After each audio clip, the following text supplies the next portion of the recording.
Hey guys, Rob from Georgia, aka VHA City 2, here with you, and joining me not too far from the great land of Canada, Glenn, aka BDG Reviews, just one piece of the one and only Bay of Blood podcast. And as well, Body Bags is in the house. We're fresh off our fifth Black and White Nights commentaries, rolling on into episode 6 as we look at Dario Argento's masterpiece of terror, Tenabrae from 1982. So get your yellow vibe going, get that color off your freaking TV, and settle back for what ought to be one hell of an entertaining evening. What's up, man? Not much, man. Not much. Change 100 and whatever you want to say, right? Yeah. We were supposed to look at Last House on the Left, but Will got called to work, so here we are, just me and you again. Yep. Yeah. And So, well, it's a good choice for a movie.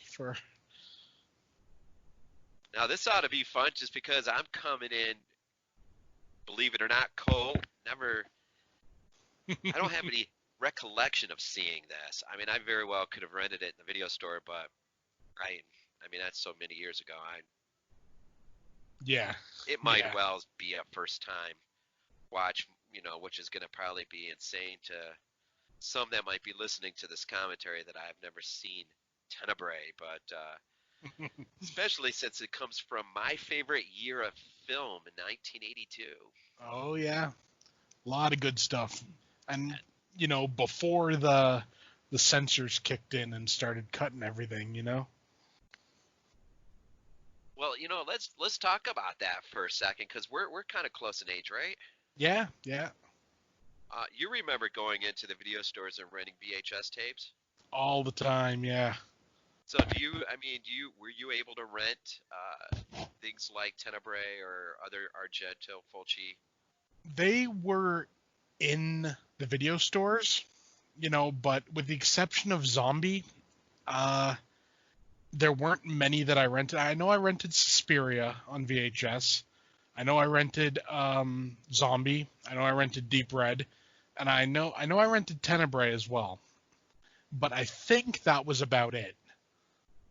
And maybe it was just, like the particular video store that I was in didn't have like a huge section, or maybe they just thought, we'll just get in like the big titles. I don't know.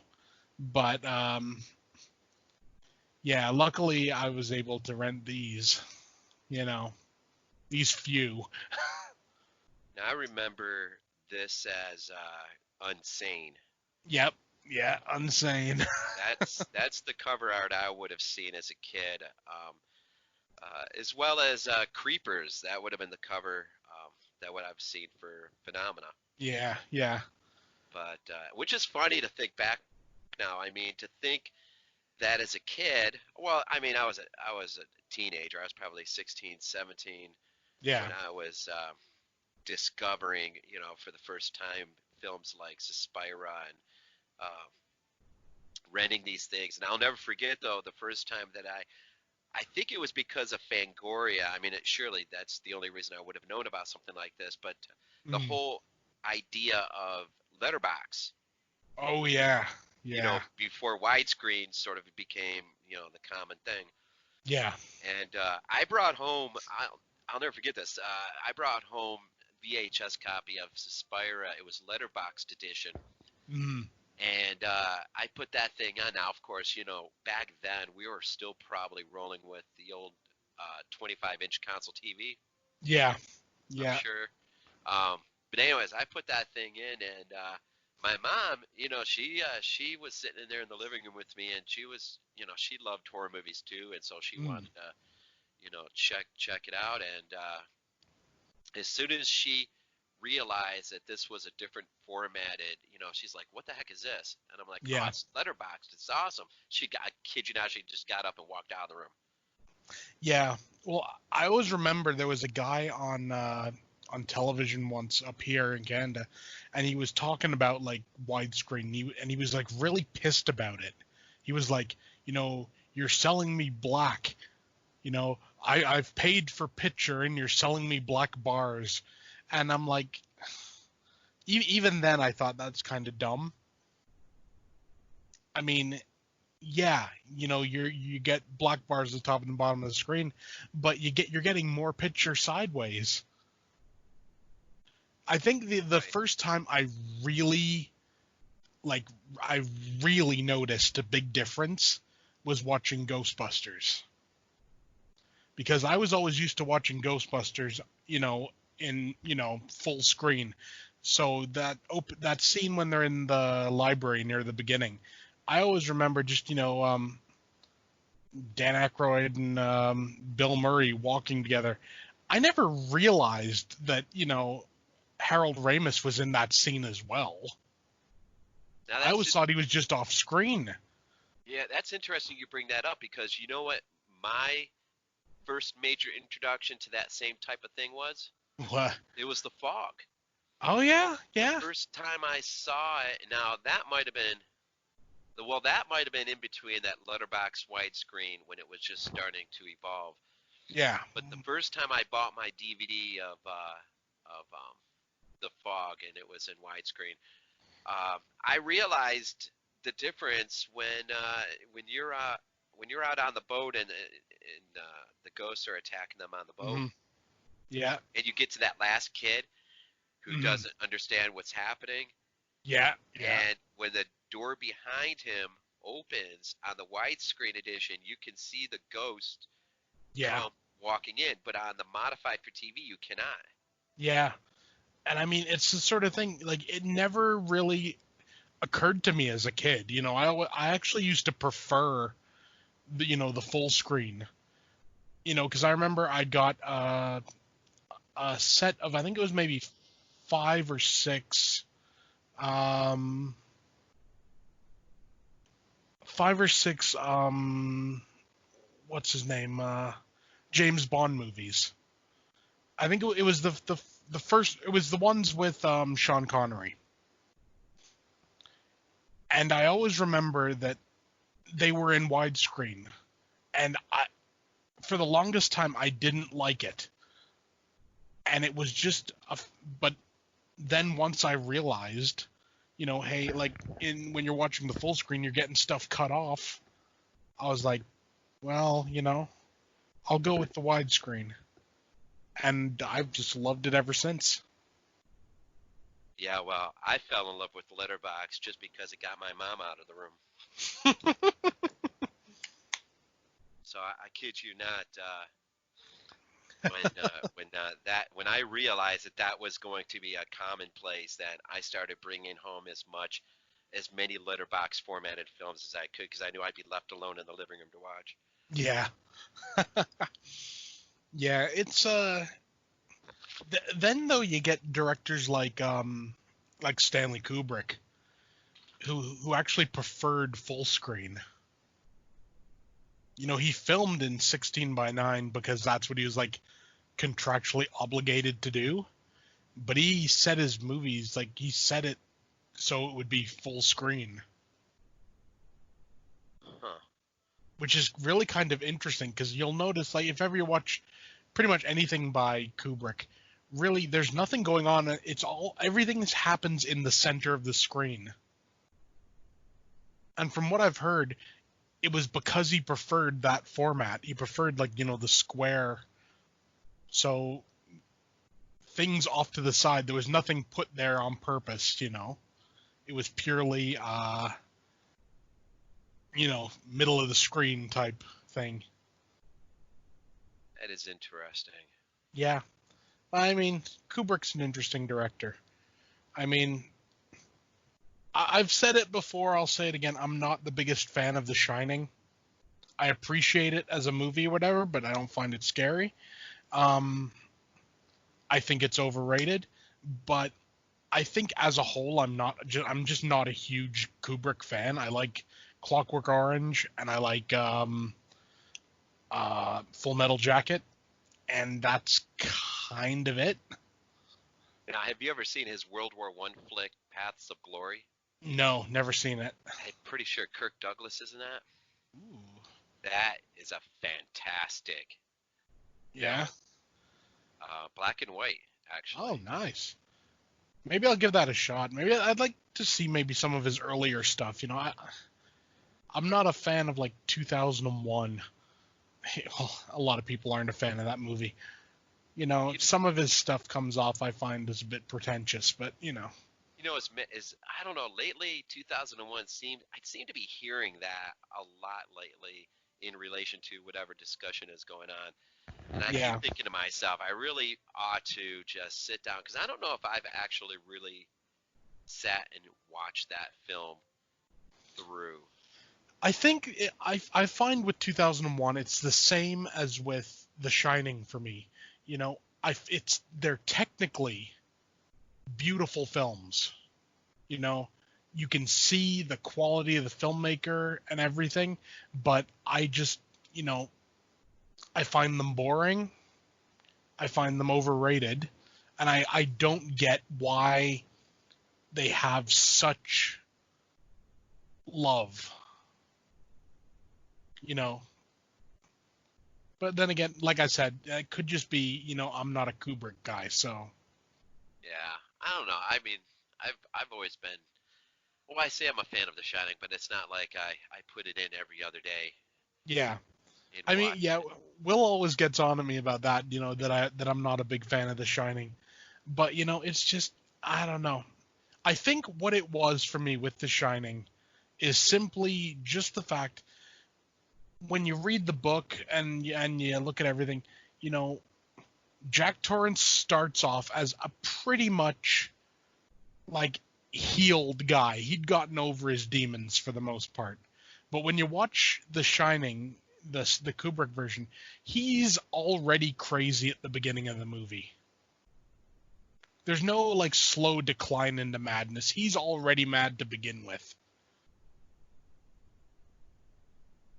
You You know? see, for me, I think the allure of that film for me is the idea that and it's Kubrick's idea off the novel that you're bringing someone into a situation that, albeit there's something wrong with that place, no one can disagree with that, Hmm. but it emphasizes the baggage that he brings in, and so you get Yeah. this guy who thinks he's making progress, he's moving forward with his relationship to his wife and his child, being a dad, but Hmm. he's put into a situation where all of those inner demons are now coming, they're being flushed out.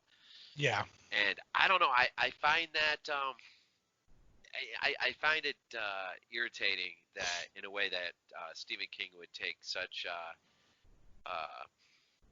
issue with how Kubrick handled that. I always think it's interesting to when Yeah. a place it's not completely and absolutely supernatural, but Yeah. it works.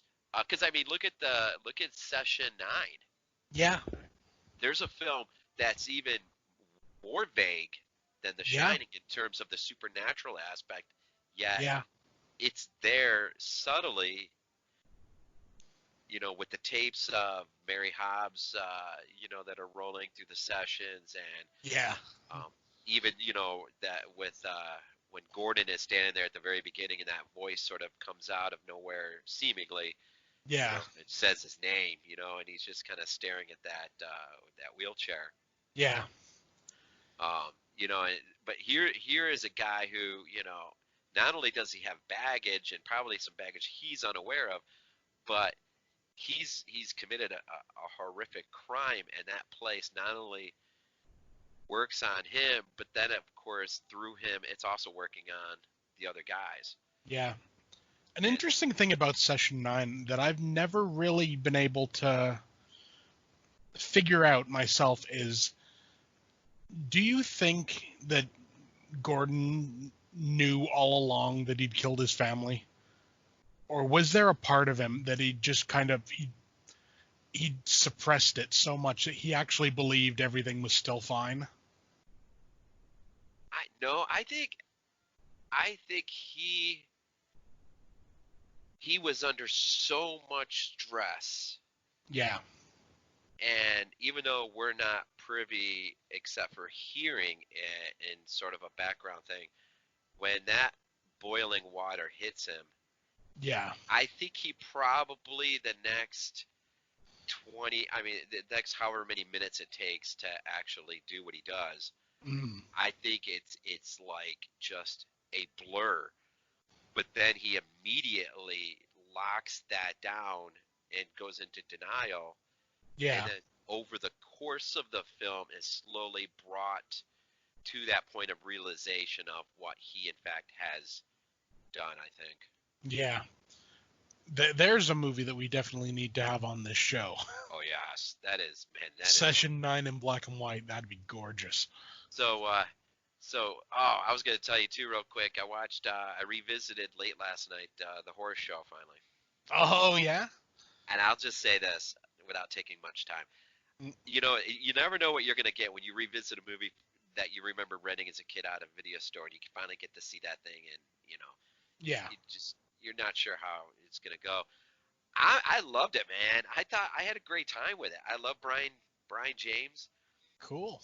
And the whole time I was thinking, it's funny. I got three of those films in my collection now. I got, of course, Shocker, Hmm. and which is so over the top now. I mean, Oh I, yeah. I I think I never really thought of it as so over the top until I watched the horror show. That seems to be more restrained, Hmm. more sort of, I don't know sort of the right words, but and then of course I got Prison in my collection too, and there's Oh another yeah. guy that gets electrocuted, and Yeah. but it's, I don't know, I mean I had a good time. I thought Lance Henriksen was really good, and to watch, and I mean I had kind of its cheesy 80s sort of, it's not a Yeah. perfect horror film by any stretch, but it also didn't do some of the things that I've had movies do to me when I haven't seen them in so long. Yeah.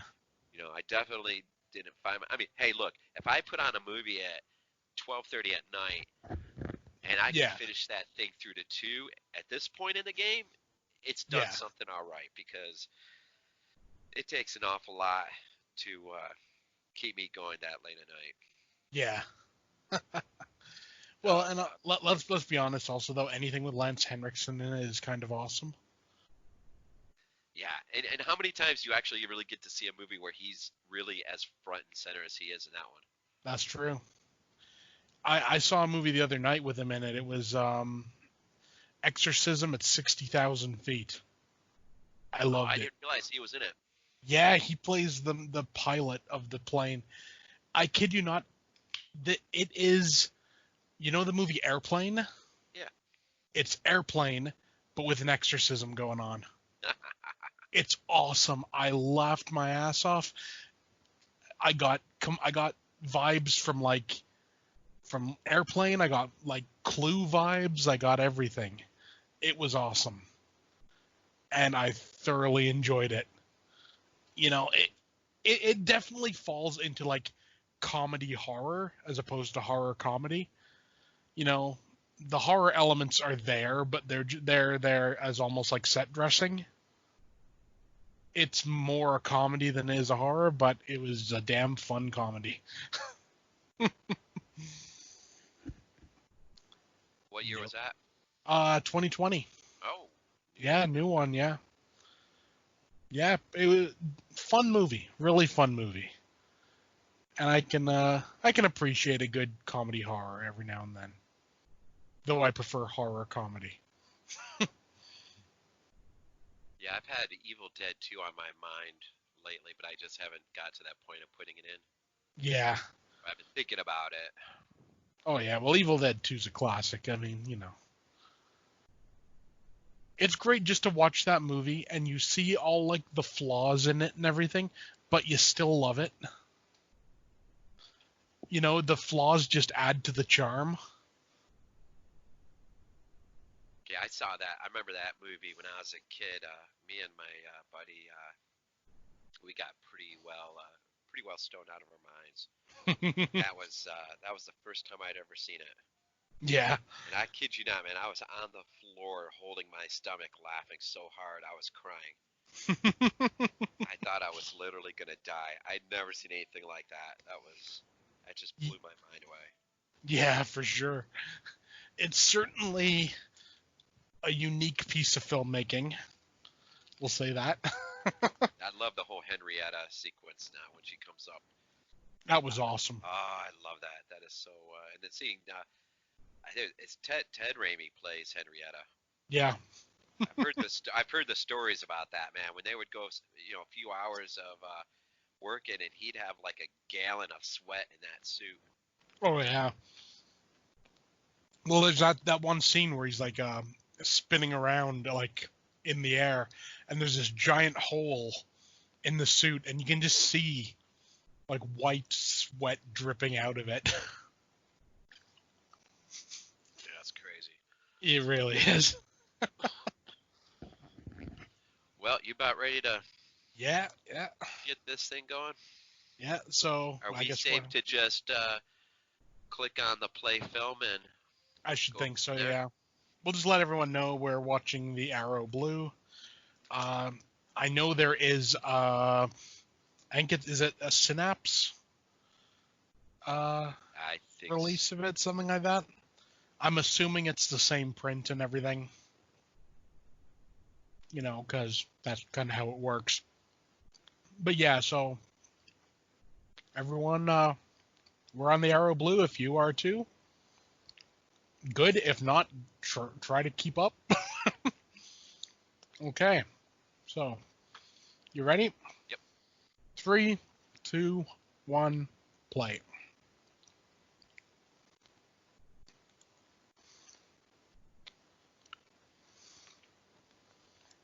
Right into the picture. Yeah. Yeah, that little play with intro caught me off guard there for a second. Yeah, same here. Who that is? Do you know who that is? I think is it Dario Argento? I think it might be Dario. Is it? Oh, I It got might to be, check yeah. that out. So again, just so you guys know, I'm coming in this cold as they say. I've never seen this, although I'm a huge Argento fan. Although I think I probably lean a little bit more Fulci Mm. than Argento. I love Argento, and just recently picked up Tenabrae. And so seeing it in black and white, first watch, I'm curious to see how this plays out. And I know you've seen this many times. Oh yeah, yeah. This is up there with Deep Red, as like from what I know, he did like Tenebrae, Deep Red, and I think was it Suspiria? All sort of like, if not back to back, but within like a few years, like a stretch of years. So is he still married to Daria Um, at this point? at this point in the movie, No, like when he made this, yeah. uh, I think so. I think so, yeah. Because it was one of like he put her in a bunch of stuff, didn't he? But Yeah. yeah. Looking here, looking for. So you said earlier Goblin. Oh yeah, yeah. Goblin did the music on this, or at the very least, I know they perform it. So I'm assuming if Goblin didn't do the music, one of the members did the music. But I'm pretty sure it's Goblin.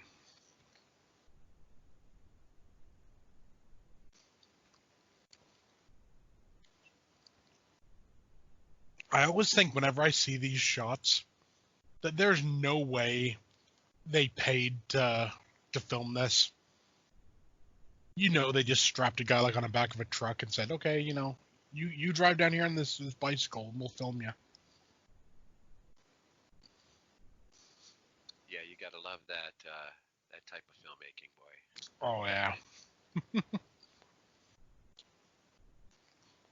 I love that. He drives like the Rolls Royce and he takes his bike.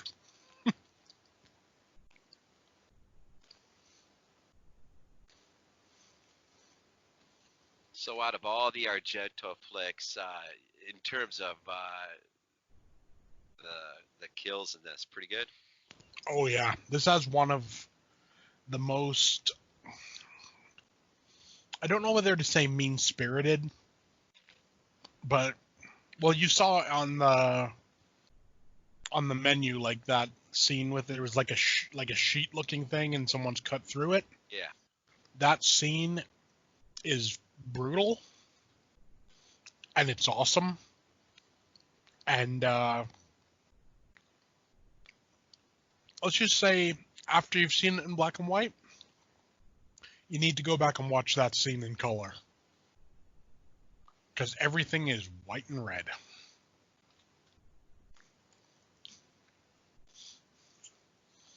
I always like the fact though that like a lot of like the quote unquote heroes of Argento flicks are just, you know, they're just like guys.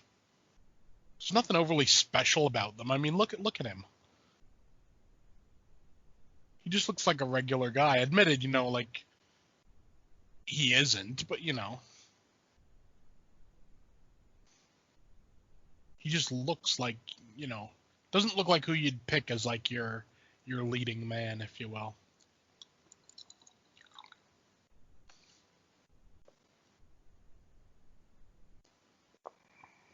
Tell you what, so far it just kind of comes across as a black and white film. It does.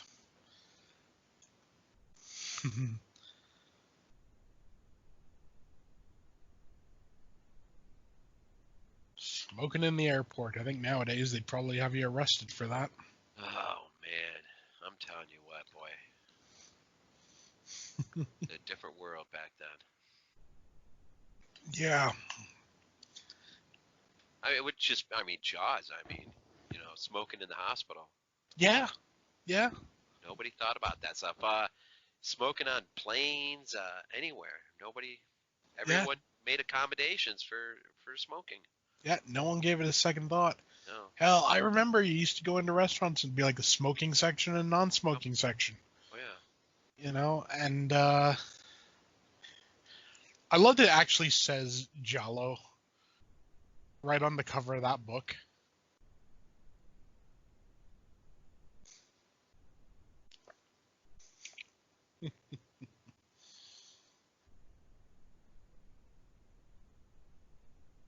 Oh yeah, this is like the Argento like heyday.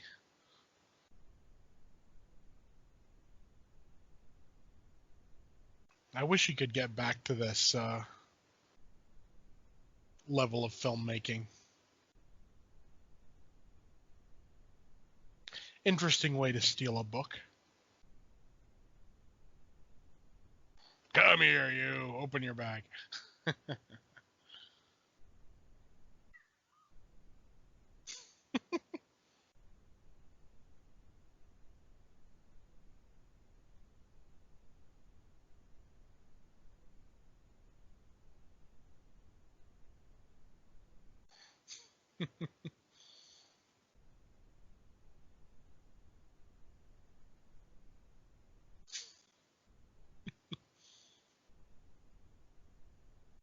I hate to say it, but I've been in that situation before as a kid. Not fun. Yeah.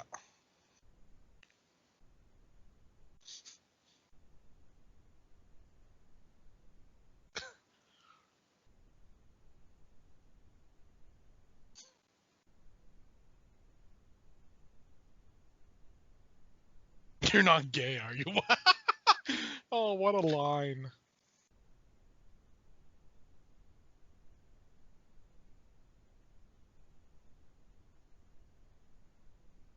I wish it was that easy for us. He just gave her the book, didn't he? Oh. Unreal. Yeah.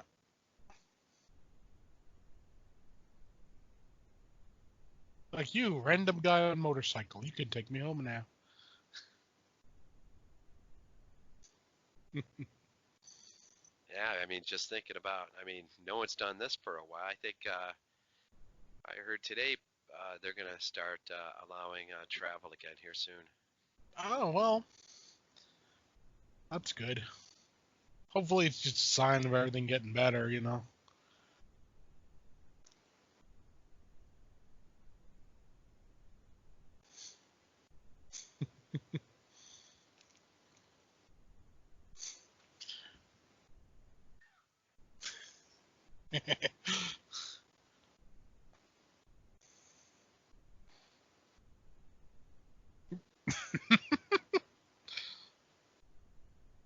Dang.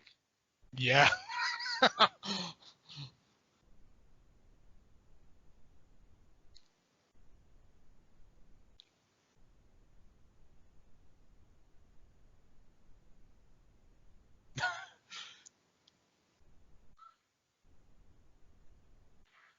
Ooh. Ooh. Well, Well, see, that's something Argento does really good. He puts in like little scenes like that where, you know, everybody's like trapped their finger in a door or something.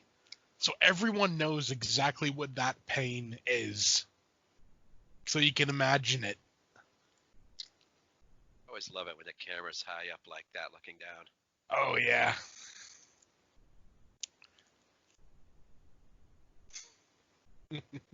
Just kind of get the sense that you're not really supposed to be there, but you are. Yeah.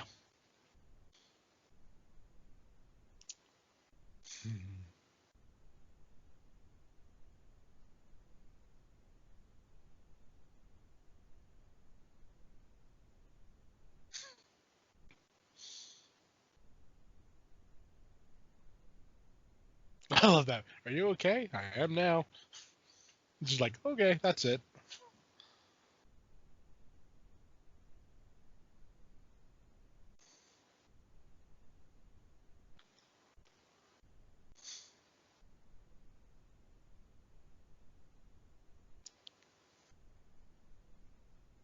Uh-oh. Is that a music cue there? Maybe.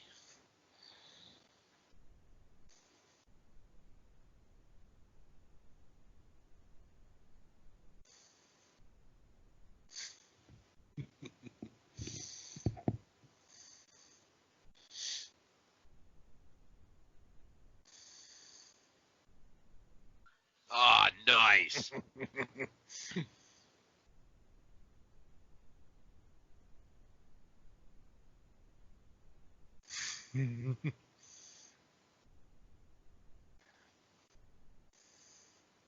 Ah, somebody doesn't like the book. Yeah.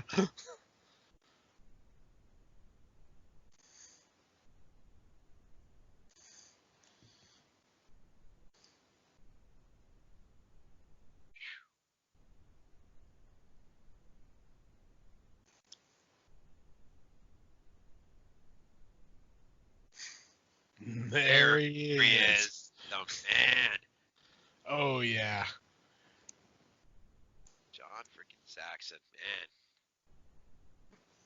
I just love the fact he's been in like so many movies, you know, that like if you ask him about one of his movies, he's like, well, I can't remember it. I remember once they were asking him about like Black Christmas, and he remembered that he'd done a movie called Black Christmas, and that was about it because he'd just done so many. Well, I saw him not too long ago, and he's also plays a cop in Blood Beach. Ah, nice. But the real surprise in that movie is seeing Burt Young Ah. play a cop. He is fun, man. Because I don't know if I'd seen him in anything outside of his role in the Rocky movies. Mm. But you know who I'm seeing all over the place now? Ooh. Is it Joe Spinell? Oh yeah.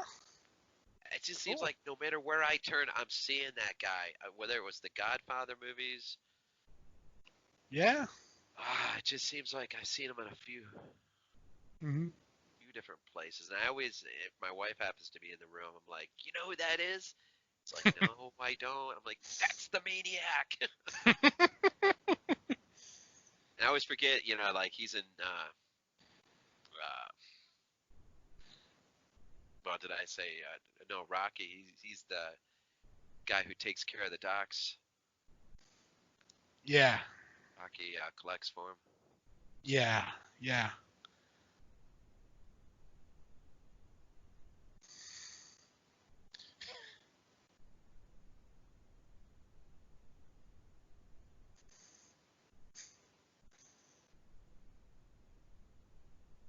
Arrivederci. We're gonna go get drunk.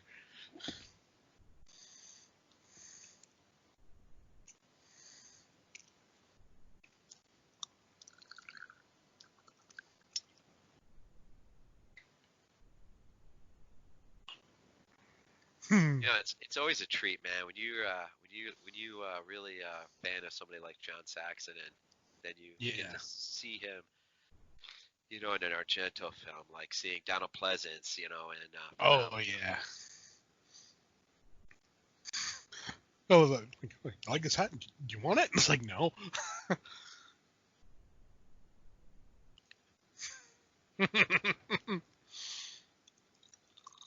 He's a nut, man. hmm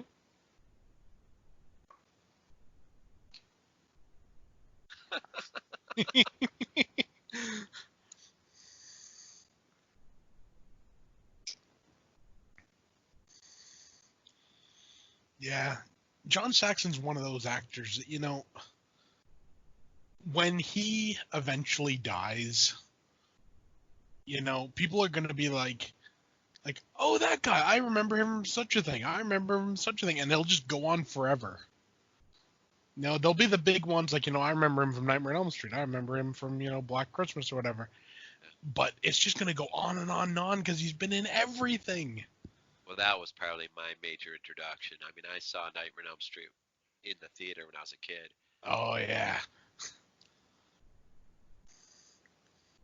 I mean, that was probably being 14. That was probably the heyday for me with Fangoria in one hand and a movie ticket in the other hand, and Oh yeah. getting to see a lot of that early stuff.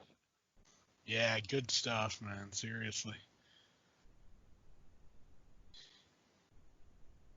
Like, this is Gianni. It's like, okay.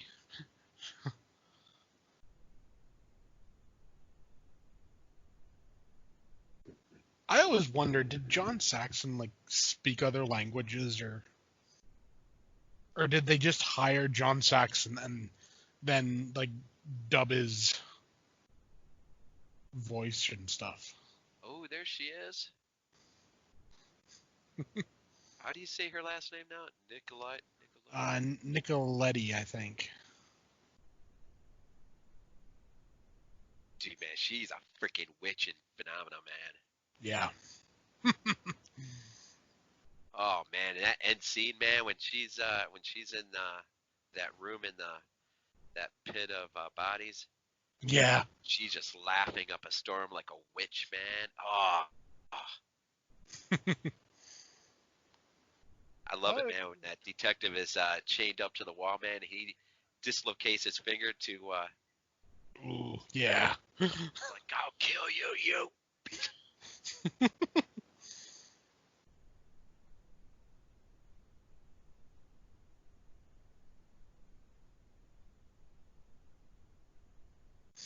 I love that. An itinerant shoplifter.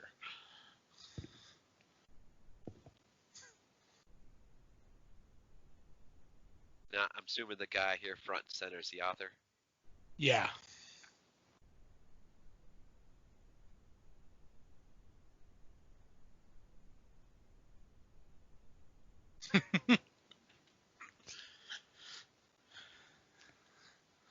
That's like we came to see if there's any connections. Like, I just got off the plane. I've been in Rome for like 2 hours, and already you're talking to me about murders.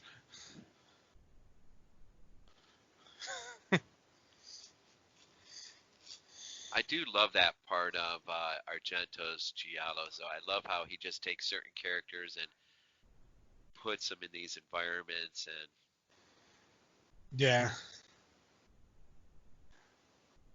I love freaking bird with crystal plumage. Yeah.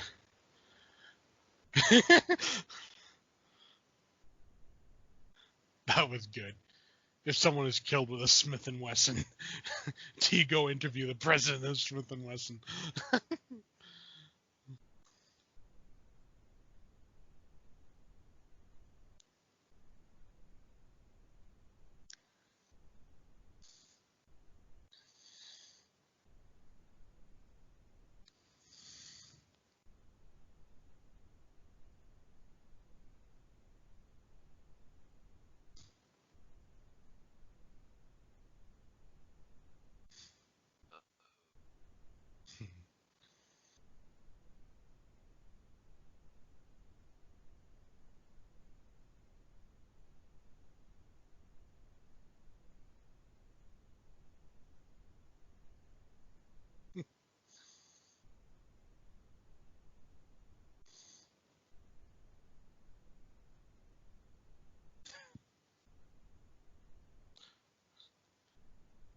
That's something,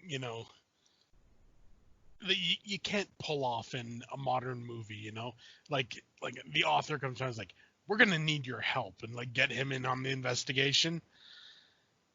In modern film, you couldn't pull that off. People are too jaded to believe it.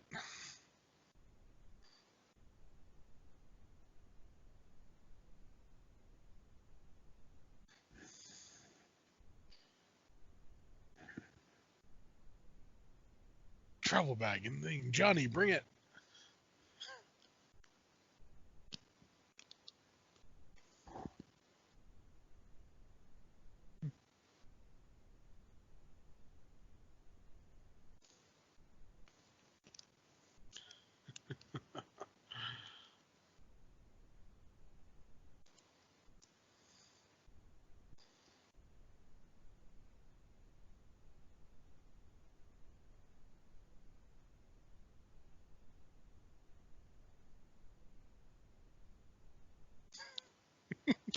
I love how he's just like kind of taken control of the situation, and now he's like telling the cop where to go. He's like, go get that. You know, it's funny. I was rewatching, or not. I was watching Deep Red the other night with the Joe Bob Briggs commentary. Yeah, He made this point to say that one of the things that Argento likes to do is, get the major perspective from an outsider, yeah, and your detectives are always, they become secondary. yeah. Very true.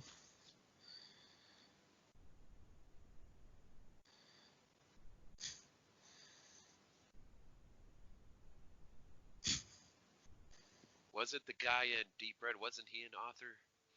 Uh, Thinking about the bird. mm, it might have been in Deep Red. There's so many. No, no, Deep Red was he was a musician. That's right, piano player. Yeah. That's sort of the one complaint I have with a lot of Argento films, in that, after a while they sort of blur together, especially if you see a lot of them at once. I know I saw Tenebrae, Opera, and Deep Red the when I first saw them, within kind of like, 2 days of each other. So for the longest time, they all kind of bled together for me. Interesting thing here, you see that girl there? That's a man. What? That's a man.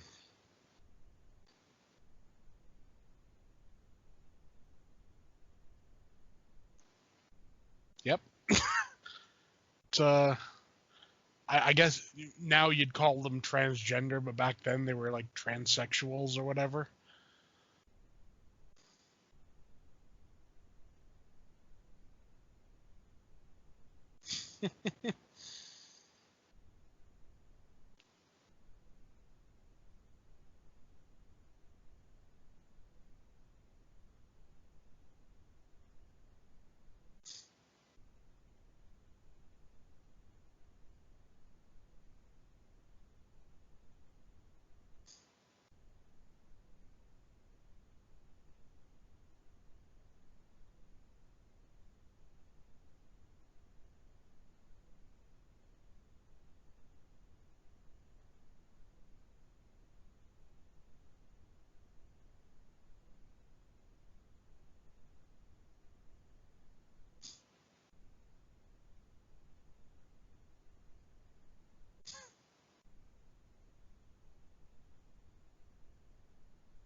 And there you go.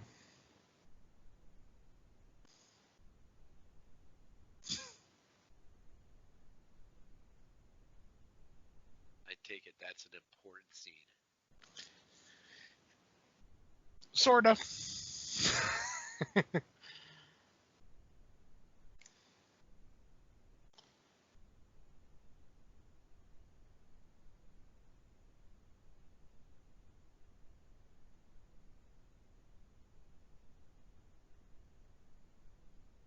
Mousetrap.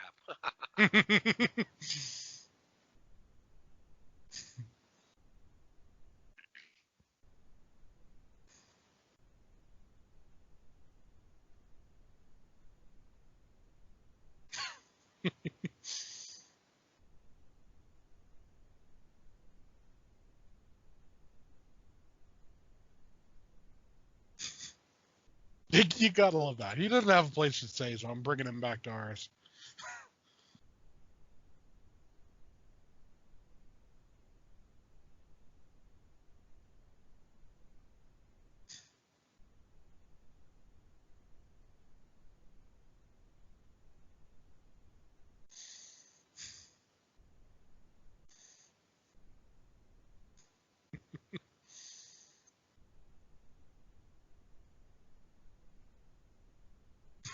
Oh my god.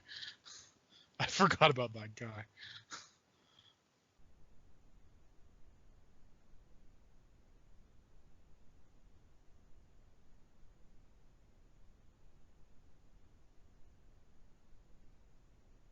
I don't like that door. I don't like the patterning on it. I don't know why. There's just something about it that bugs me.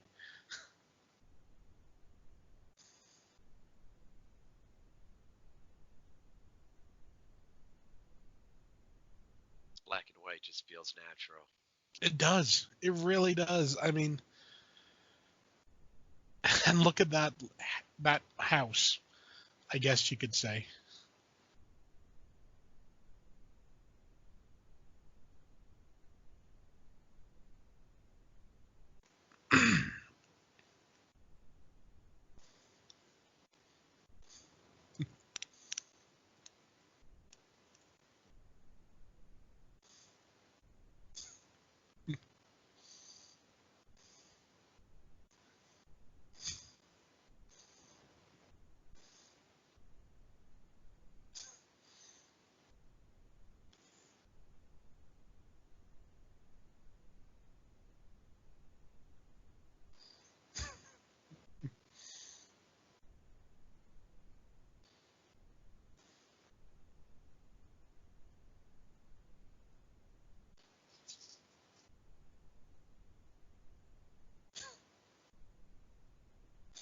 Eesh.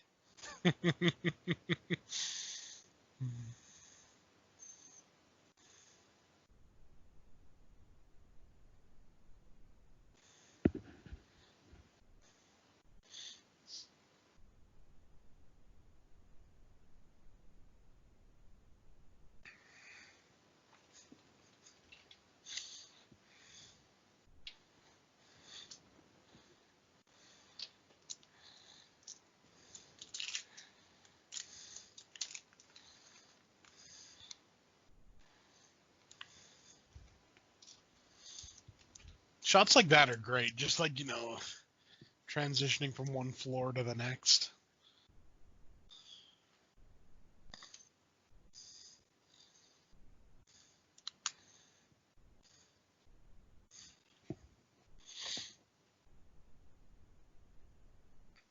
Yeah, I love how he takes his time with this. Yeah.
Yeah.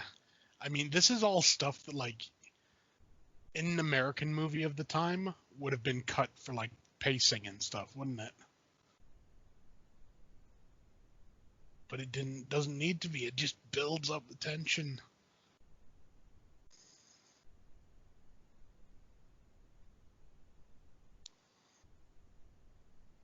Pretty sure this is the same guy who shot Suspira. I would assume so.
Oh man.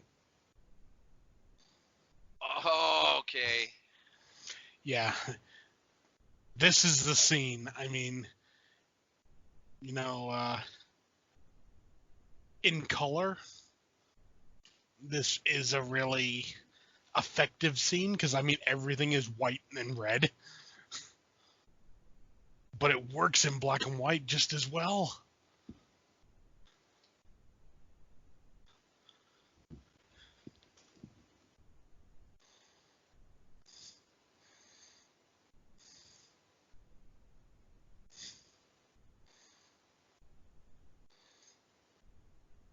You would have thought she would have toweled off by now, though.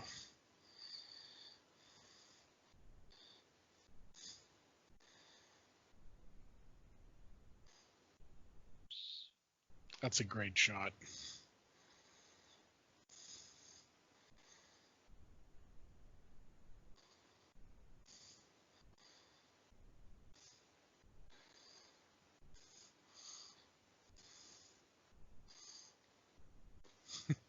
Ooh.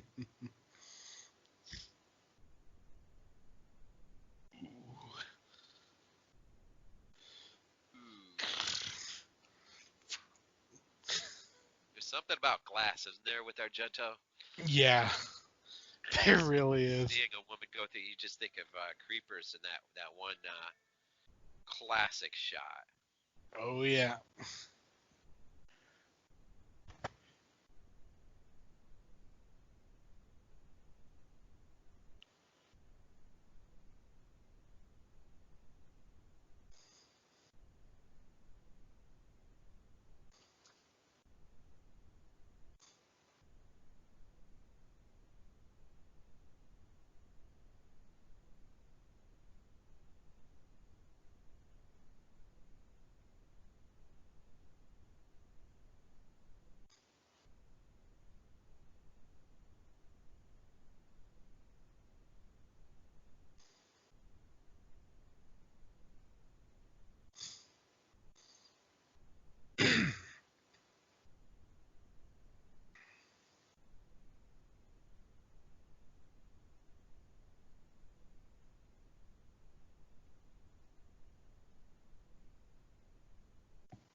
And 5,000's like, no.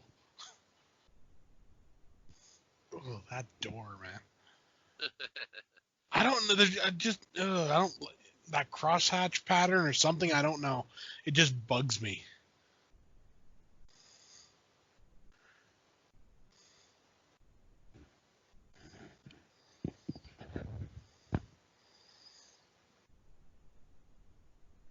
It's on the walls as well.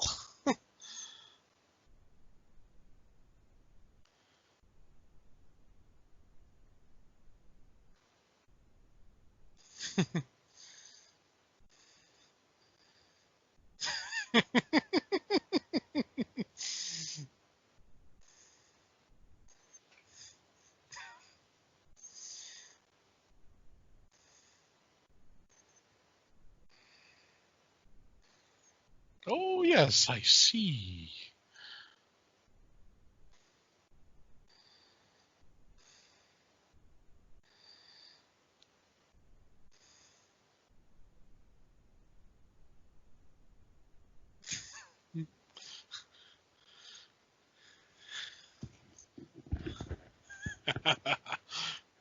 That's jailbait, my dear. Jailbait. That reminds me when I was watching Candyman the other night when she makes her way home from the insane asylum, Oh, yeah. finds that her husband with his student the whole time. Oh, yeah. That was one of those scenes where you just kind of like, oh.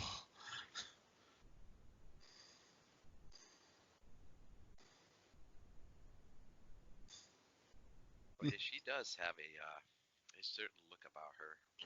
Yeah.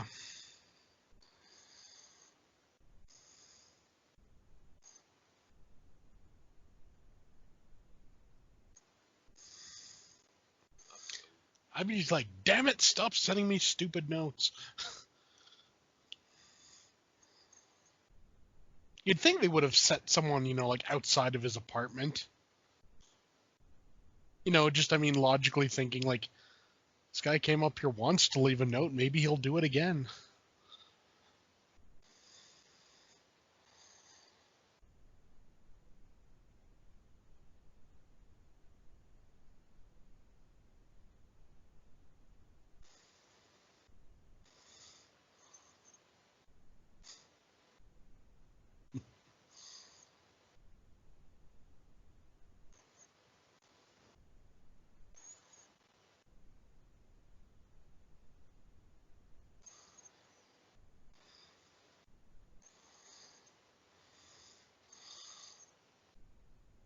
I love that it looks like his whole record collection is about 7 records.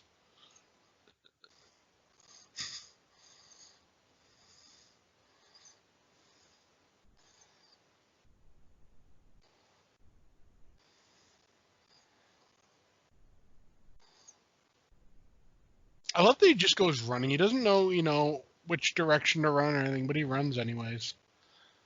I get it, but.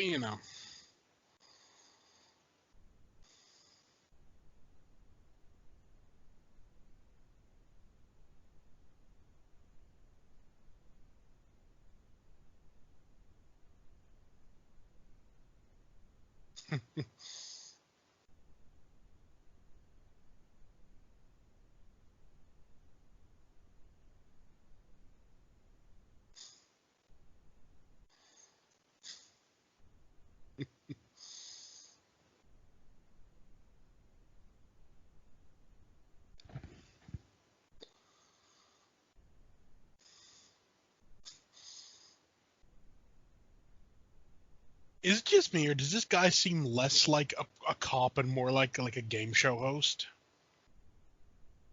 Yeah, he doesn't have that sort of cop vibe going on. No. He looks like he'd be better saying like, now will you take this deal or will you take this other deal? Or will you take behind what's behind curtain number 3? I've seen that guy on the left before. I'm trying to. Mm.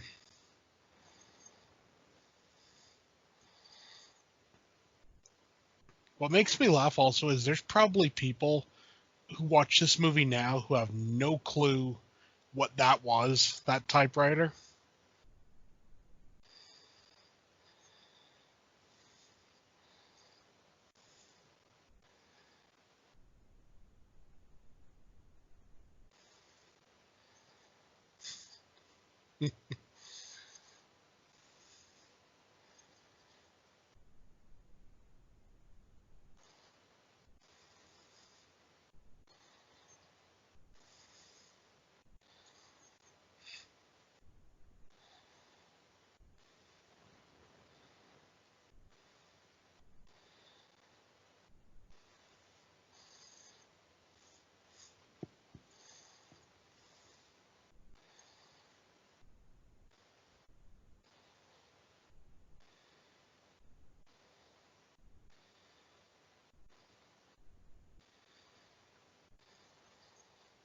Were those elevator repair guys a minute ago?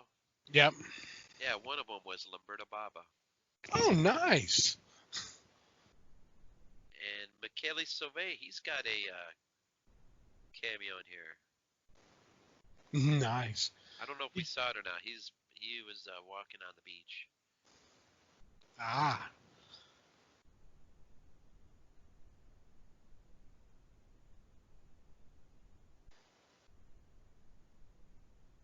Look at that, Lamberto Bava, Michele Sauvé in here.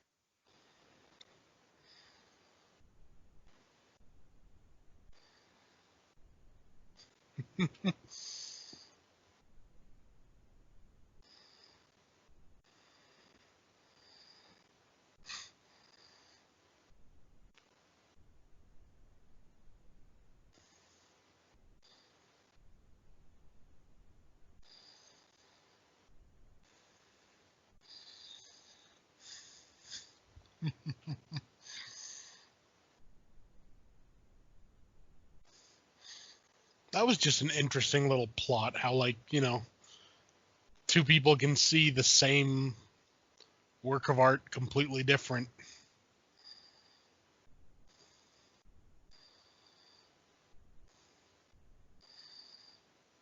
And here's our game show host.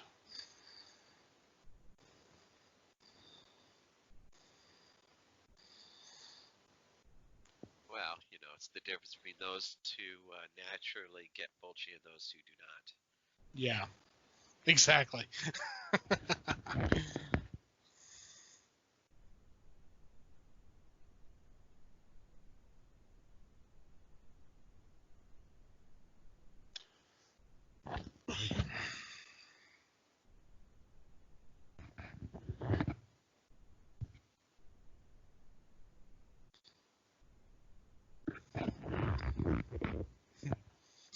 I have feelings just like a real human being.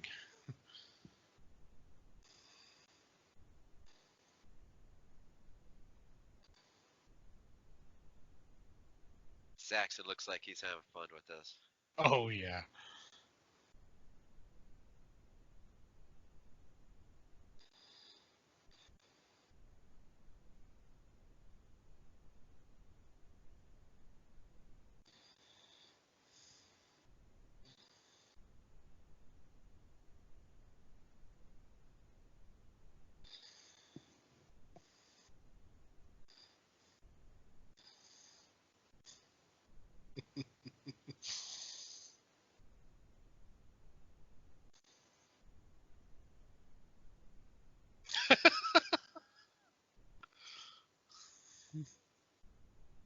That's good. I got his autograph.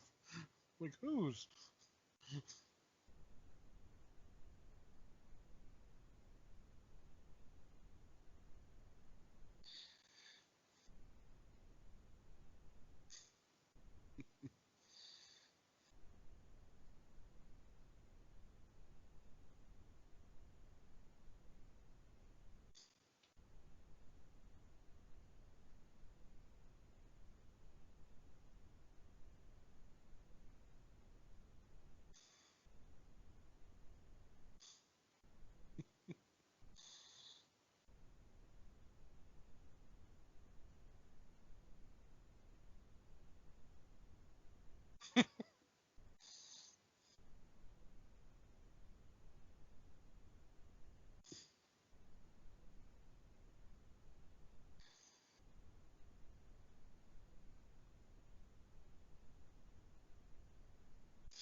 Oh, so he has a motorcycle as well.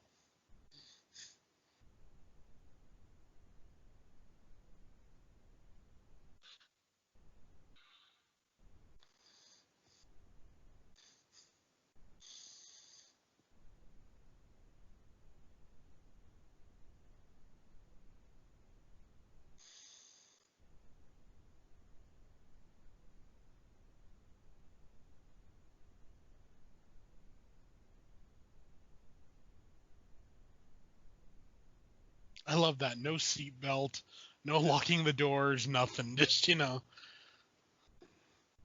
just jump in the car and go. Huh.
Bastard. Nowadays, you get arrested for that. Spitting on the floor. What do you think this is?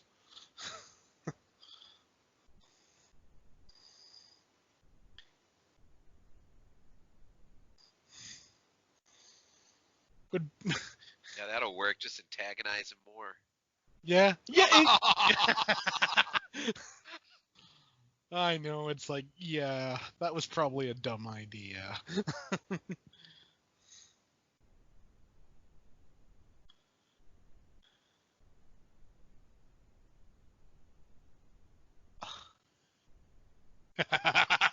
No. Oh, I'd be running faster than you could. Oh. Yeah. It'd be like, climb up a tree or something. Get out of the way. Oh, crap. Oh.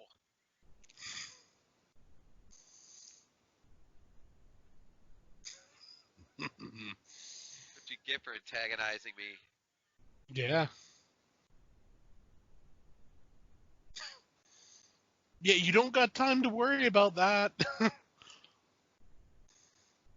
I have a new stick now. Oh.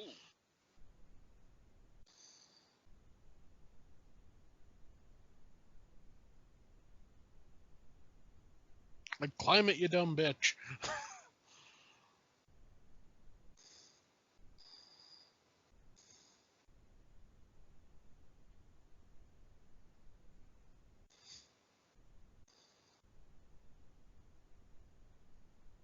Oh.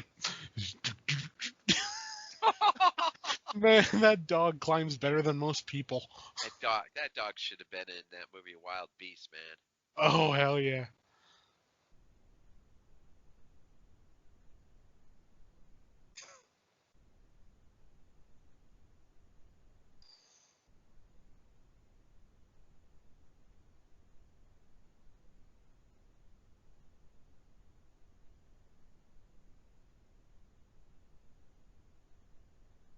It's the sort of thing. I mean, name any other country where you get, like, shots like this with set pieces like this in film. I can't think of one. This is purely like Italian.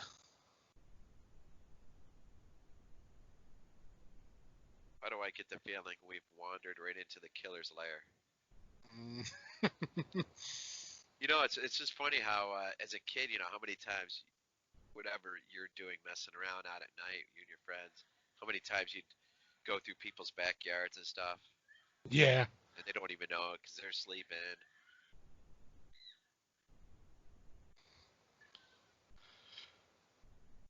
Ah, the key.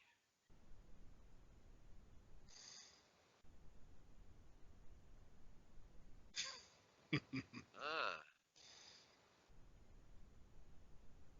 I'm so digging the black and white on this. I know it works so well. And I'm curious to see to go back and relook at it in color, but Oh yeah, the in color the red just pops. Well, you know how it is with Argento films and the bloods and this everything. sort of has that phenomena vibe where that girl goes into the strange house, Mm-hmm. not knowing what's in there.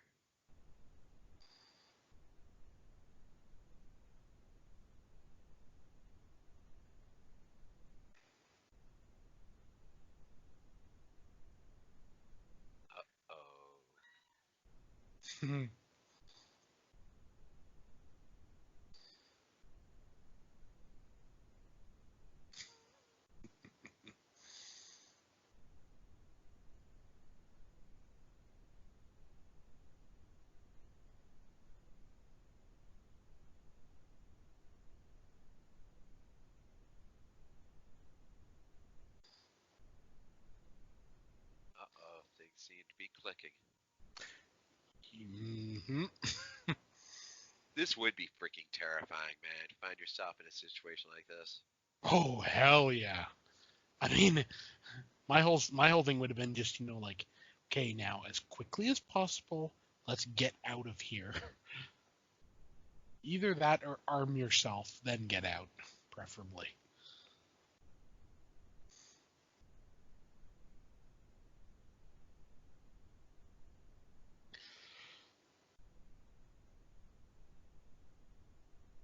Heck. Yeah, at some point here, we need to be getting out of this place. Yeah. I mean, Soma is not going to be happy when they get there. no, no, no. I would think sooner rather than later. See, I love it, man. I love it when things can be weaved like this, where you take somebody and you put them through a series of events, and then you land them in the place that under normal circumstances they would never end up. Yeah. It's beautiful. Just freaking love that. I just love that she just got scared by her own shadow.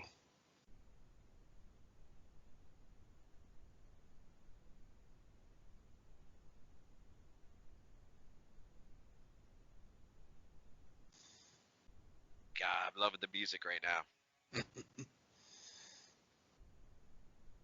That's a great shot in black and white. That just works.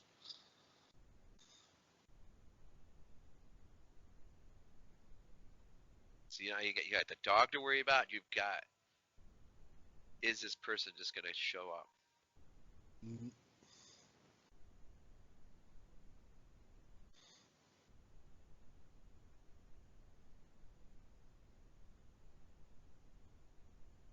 I love that shot. That is beautiful. Mm. I love the fact they have a disco ball.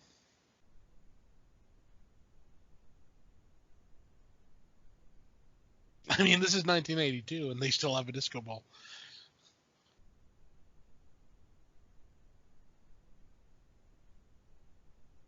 God, this is so Argento right here.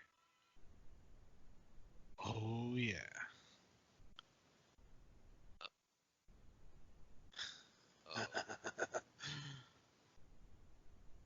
oh.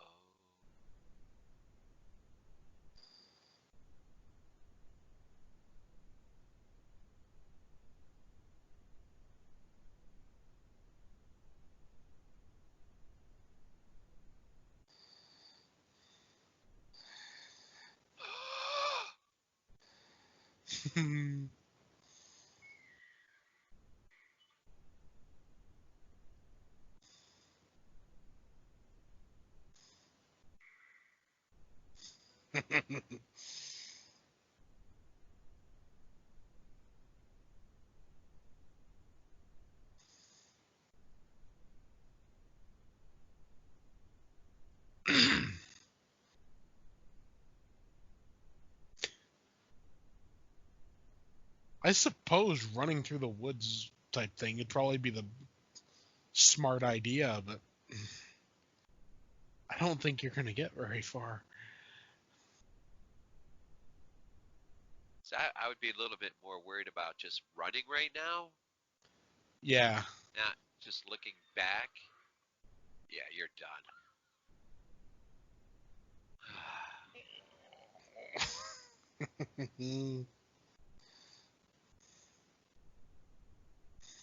I just love how they cut to, people watering the lawn and mowing the grass and stuff. And he just runs them over. It's like, Oh, oh, look, a foot.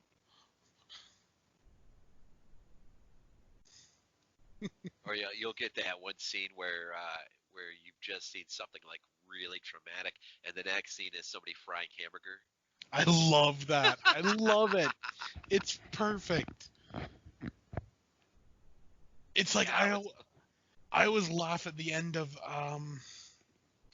it's either I think it's the Howling 1 or the Howling 2. I forget which one. Yes, But where it just ends on them frying a burger. yes. End of Halloween. Yep. Yeah, that's so awesome. Because it's completely like random. It's like, there you go.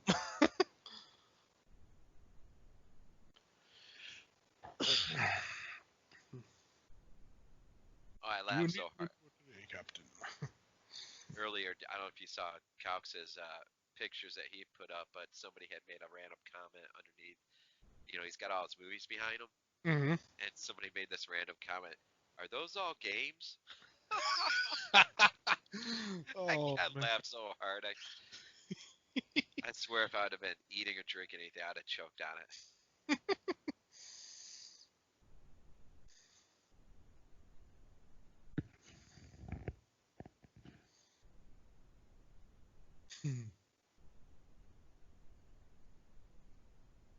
That might be one of the best scenes of someone accidentally just finding themselves in a killer's lair. Yeah.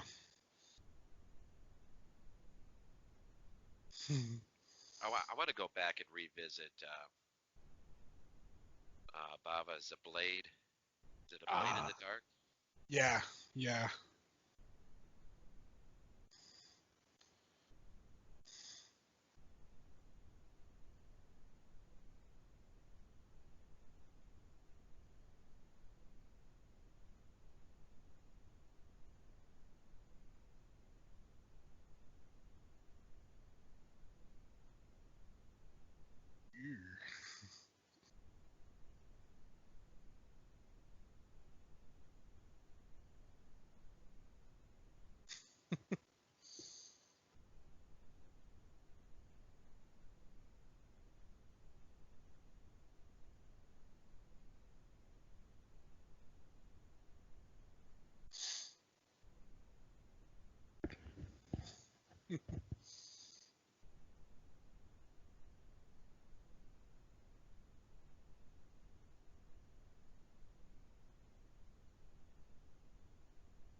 Call it that. 10:15. They should be quitting soon.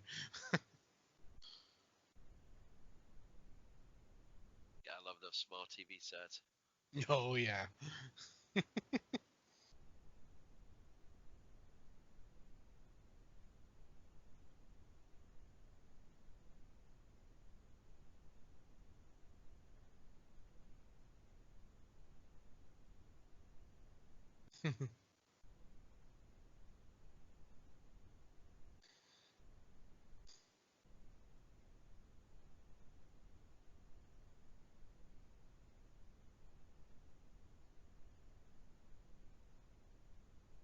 Well, at least she locked her car this time.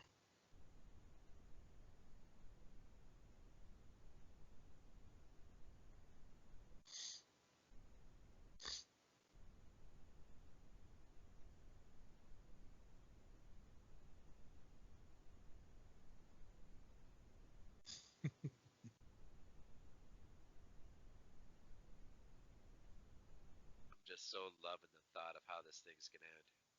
Yeah.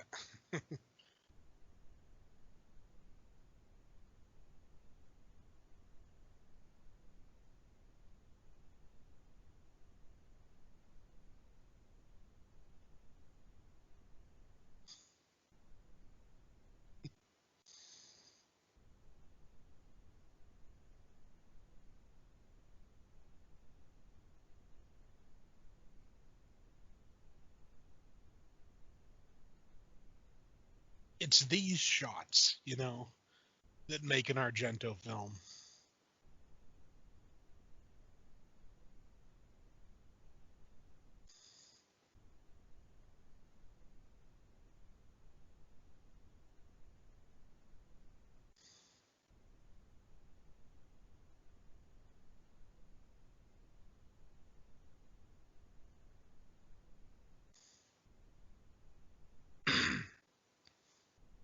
I love he's just wandering into people's backyards.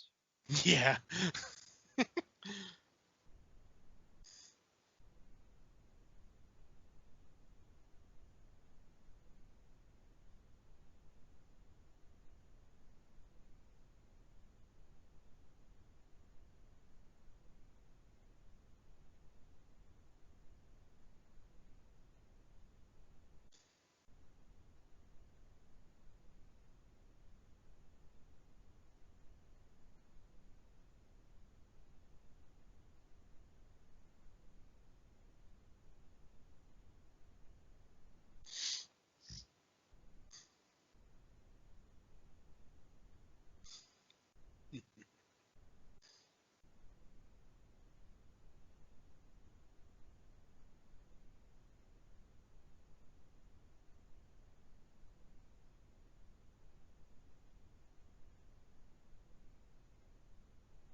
love about Argento, man. He'll either just give you like really subtle things to look at, Yeah. or he'll just put it right in front of you.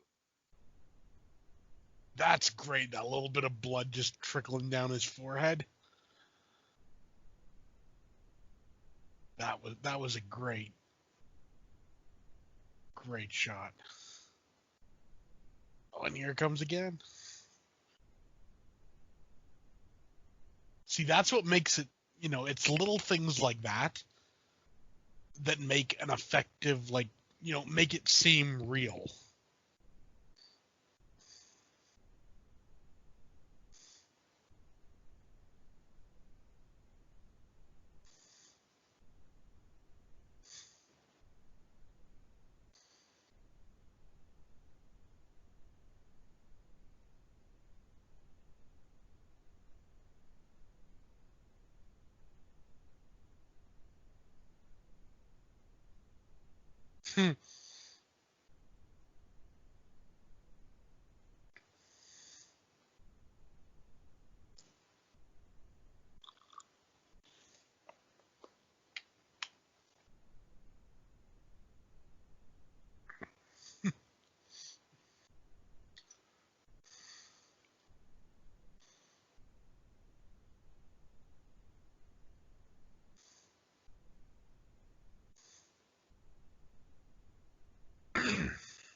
I love how he's pointing with his middle finger.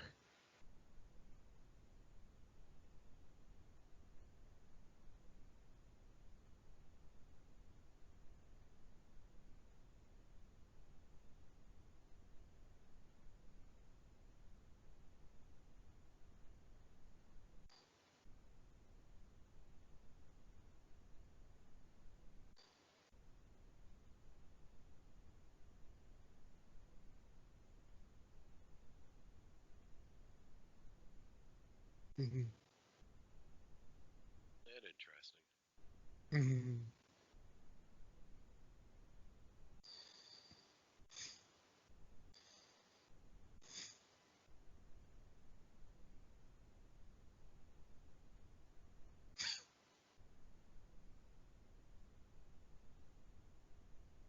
He said he'd call back. Oh.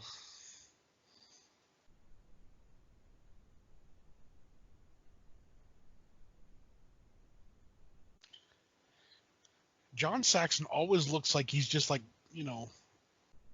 like one step away from just like throwing someone out a window or something. And, like no matter what the role is, he always looks that way.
Oh, that would have sucked. Yeah. I love it. He's just like, just keep driving. We're fine. Nothing to see here.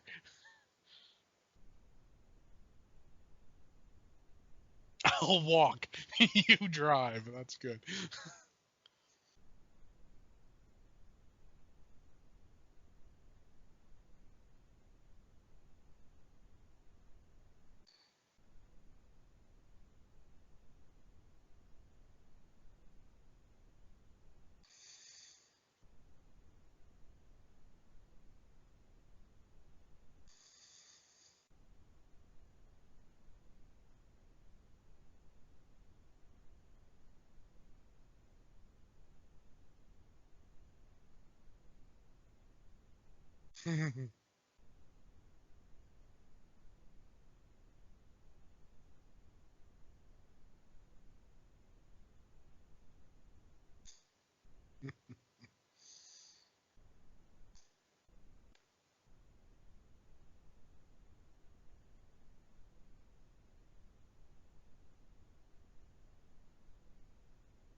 Taller than I expected. I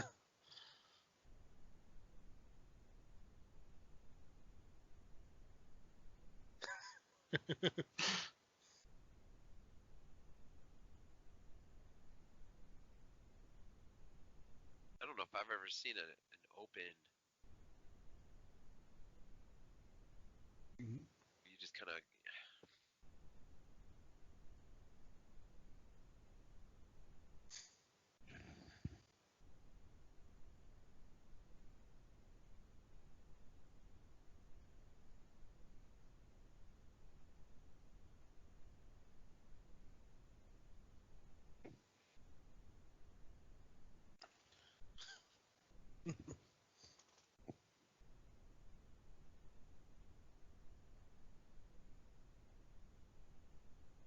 It's always that tiny piece.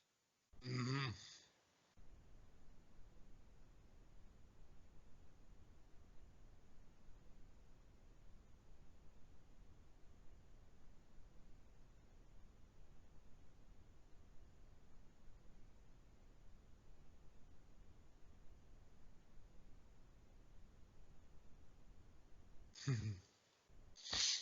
Spock delivers that line in Star Trek 6.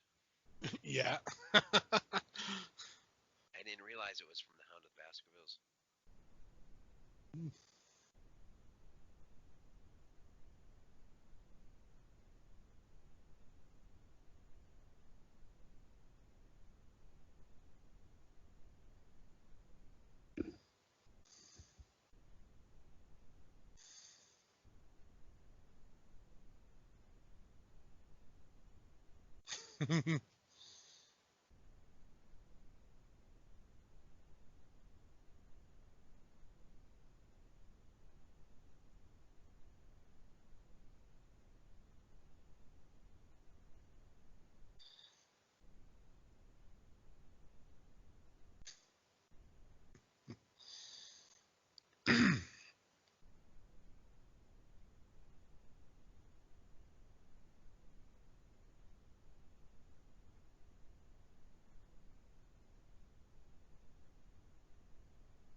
Gotta love that.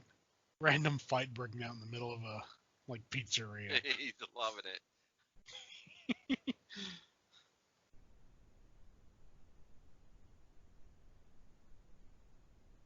I would just kind of wish he'd kicked her in.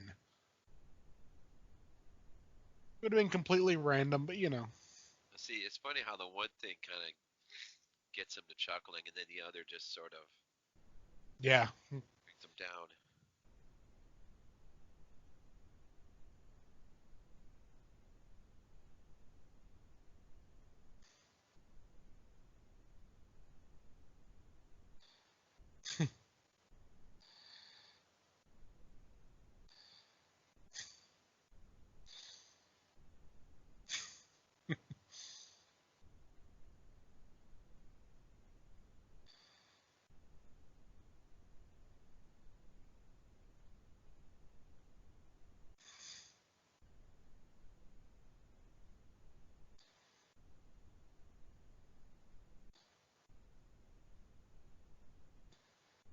What?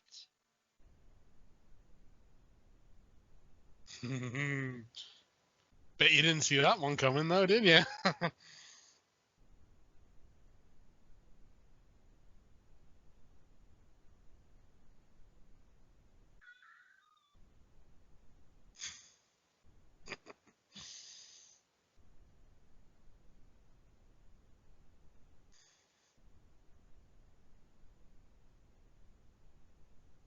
Right in freaking broad daylight. Yeah.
didn't nobody wear their seatbelts in '82, or is it just because it's a movie?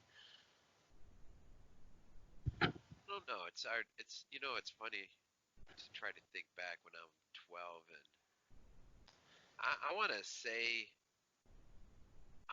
the driver probably. If anyone put on a seatbelt, it was the driver, but no one else in the car. And nowadays, you'd get like what, like a $500-600 fine for that. Well, it depends on what state Yeah, down here. I mean, some states don't mandate seatbelts, and then others are, totalitarian about it. yeah, Same with like motorcycle helmets and stuff. yeah. Considering how this guy drives, though, I think maybe he should have been wearing a seatbelt.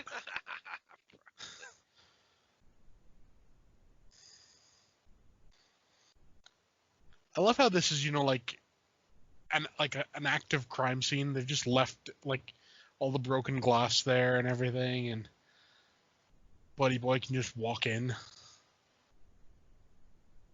That small piece. The missing.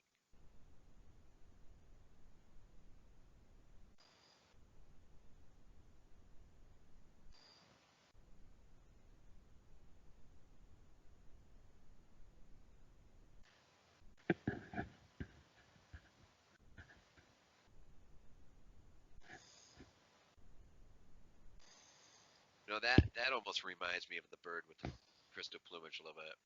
Yeah. And again, Rain looks beautiful in black and white.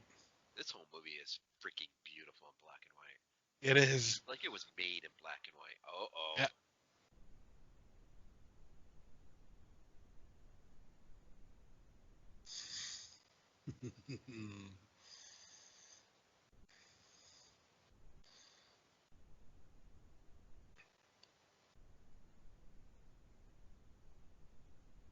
Gotta look. Gotta know.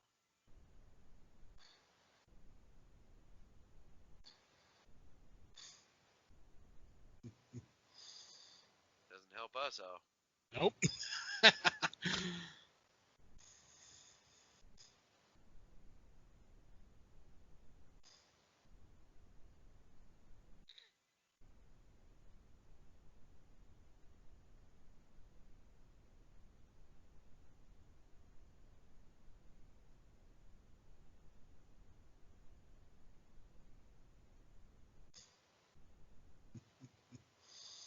We getting close to everything sort of wrapping up. Yeah. Okay. Yeah, it feels like things are converging. Hmm.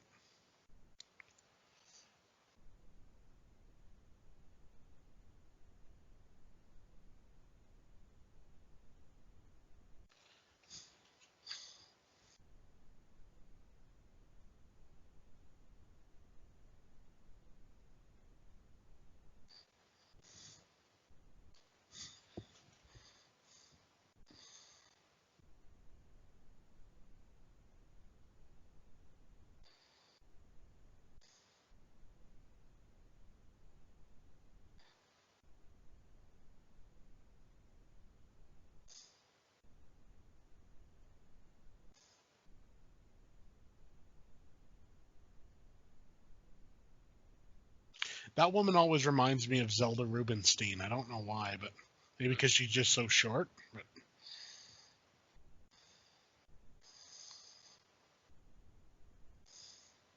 his house is clean. Yeah, I was thinking about that movie earlier. When you see things from, well, for us, the golden era of Yeah. filming. Yeah, I love the opening few minutes of Poltergeist when you're reminded that there was a time when if you fell asleep in the living room, the national anthem would come on and then it would just all go fuzzy. Yeah. Yeah. I remember those days. I remember what that was like. That was so. Yeah. I can remember, like 1 o'clock at night, all the stations had turned to static, and it'd be like, well, damn. Nowadays, you can't even wrap your head around it.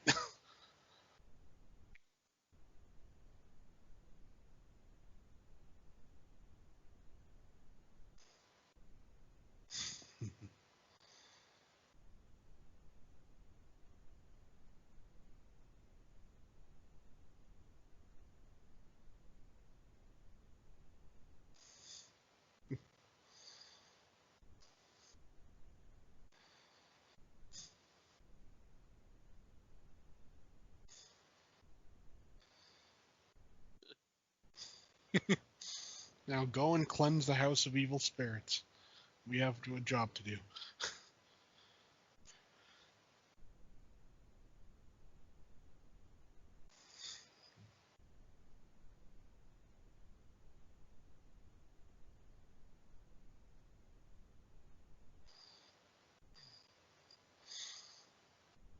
Oh,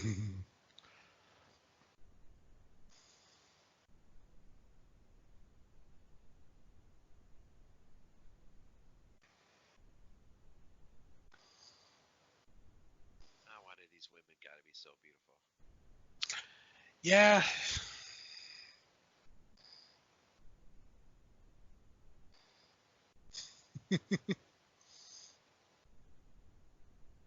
Either the early 30, 40 films or Italian films. Yeah.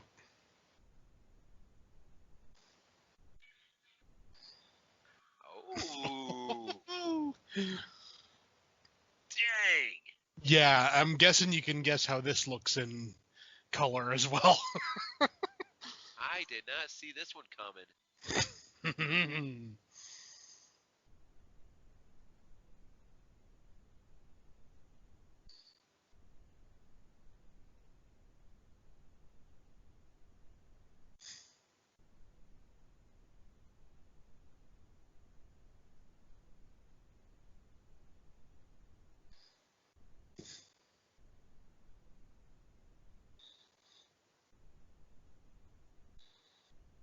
The way he's holding that knife there reminds me of Suspira. Yeah.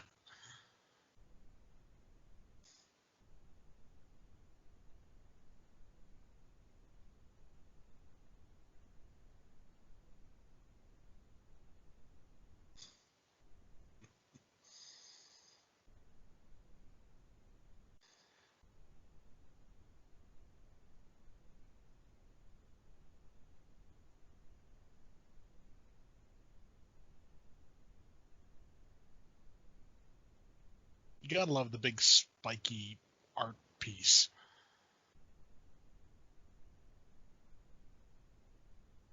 It's like an instrument of war. Yeah.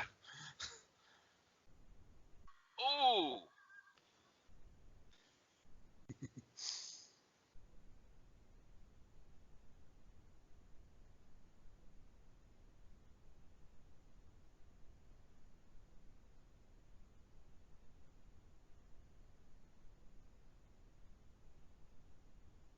Oh, what an image. Holy crap. Oh yeah. No way, is this it? Yeah. What?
Ah,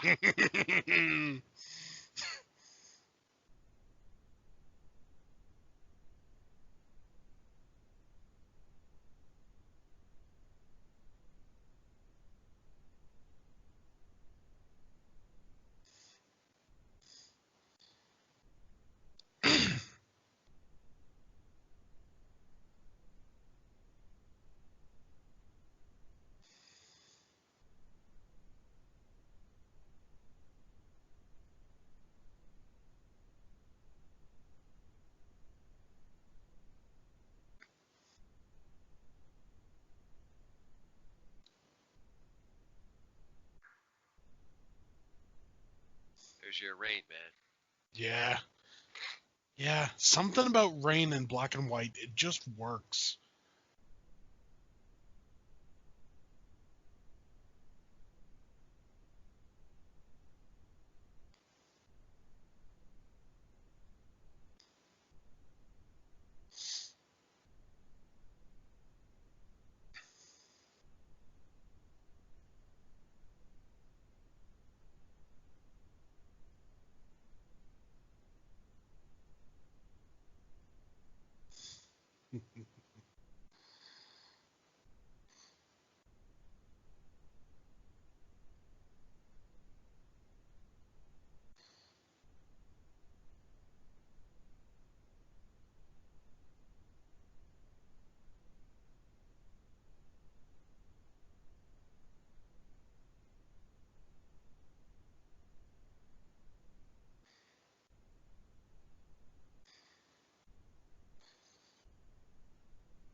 That's a great line.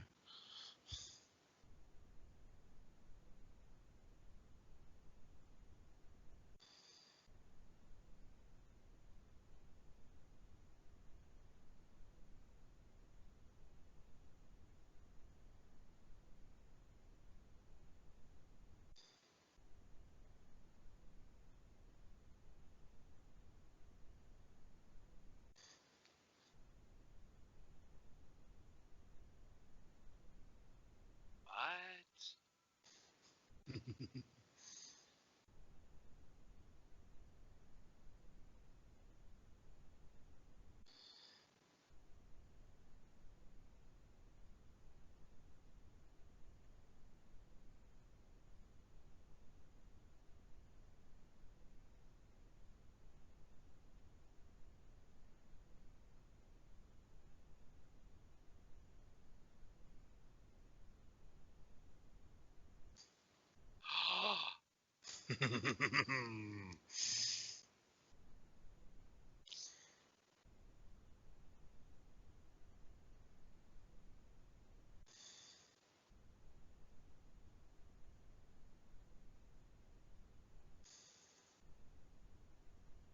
Ah!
Bravo.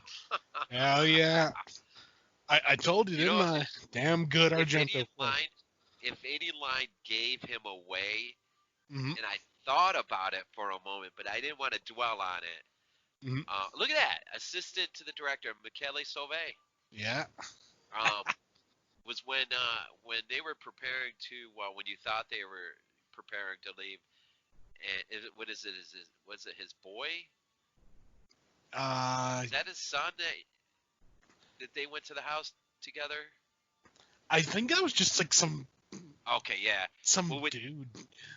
when he tells him in a really weird way that he was sorry that he sort of got dragged into this, and Yeah.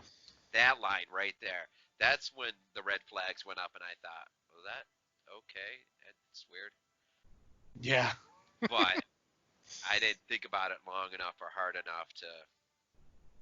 Yeah. Well, that's the proper way to use a red flag, isn't it? You Yeah, it was put a it up, beautiful line, but man. then you quickly just kind of Because you could have stopped the movie sweep right it there, and aside. you could have forced me.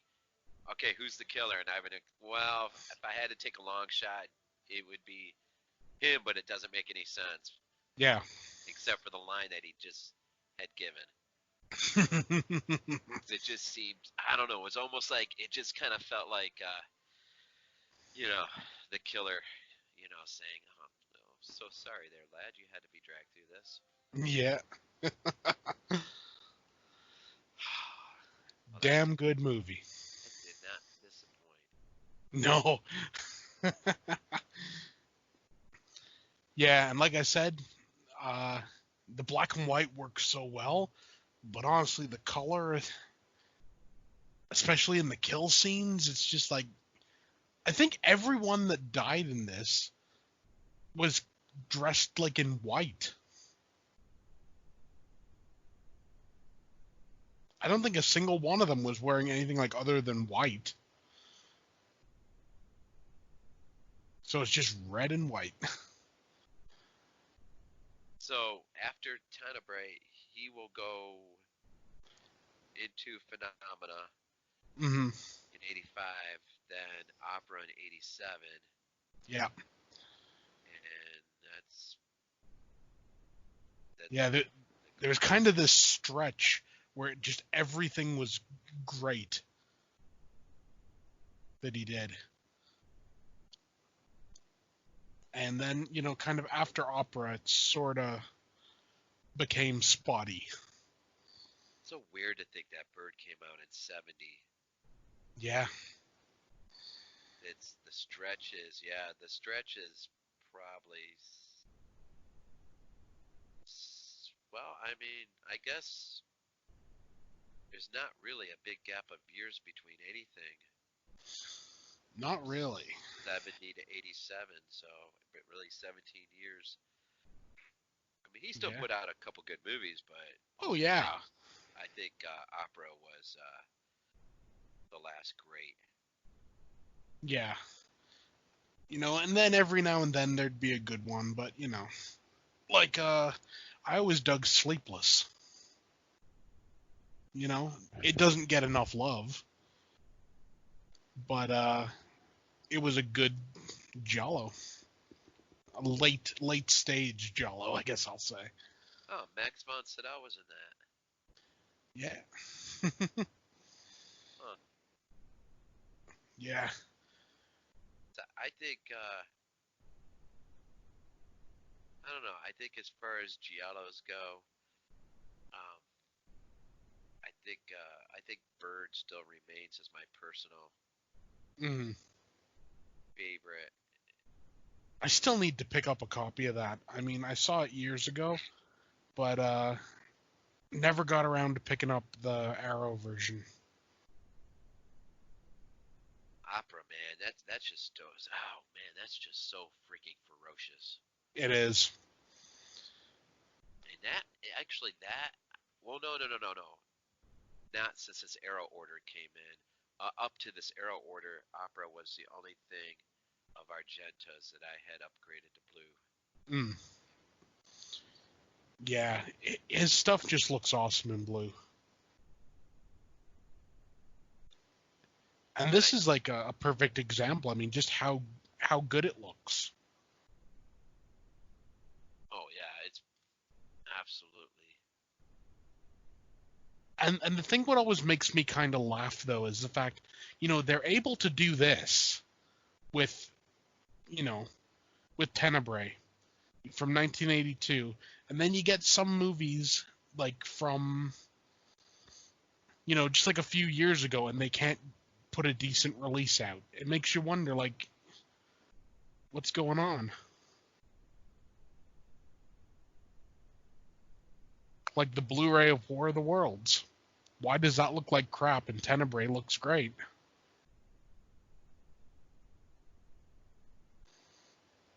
I don't get it.